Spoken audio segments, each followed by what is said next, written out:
Isang kahangahangang kabayanihan ang ipinamalas ni Police Corporal Daryl Cañete at Patrolman Kim Jasper Alarca ng 13 Martires City Component Police Station matapos silang agad tumugon sa isang lalaking humihingi ng saklolo habang sila ay nagsasagawa ng regular na pagpapatrolya sa Barangay San Agustin, 13 Martires, Cavite nitong Miyerkules ng tanghali, Setyembre 24, taong kasalukuyan. Bandang alas 11 ng umaga, dalawang lalaki ang lumapit sa mga pulis. Ang isa sa kanila ay hirap na sa paghinga at may iniindang matinding pananakit sa dibdib.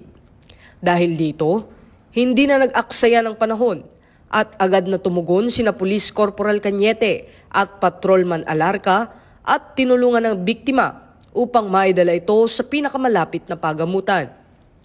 Subalit, habang nasa biyahe, nawala ng malay at pulso ang biktima, kaya agad huminto ang mga pulis at isinagawa ang cardiopulmonary resuscitation. Matapos ang ilang minutong tuloy-tuloy na CPR, bumalik ang pulso ng pasyente at agad siyang dinala sa ospital para sa karagdagang medikal na pagsusuri. Ang kabayanihan at malasakit na ipinakita ni Police Corporal Cañete at Patrolman Alarca ay malinaw na patunay ng tunay na diwa ng serbisyo publiko. Ang kanilang mabilis na aksyon ay hindi lamang nagligtas ng buhay, kundi nagpakita rin ng dedikasyon at dangal bilang mga alagad ng batas. Isang halimbawa ng makabagong pulis na may puso at tunay na nagsisilbi sa bayan.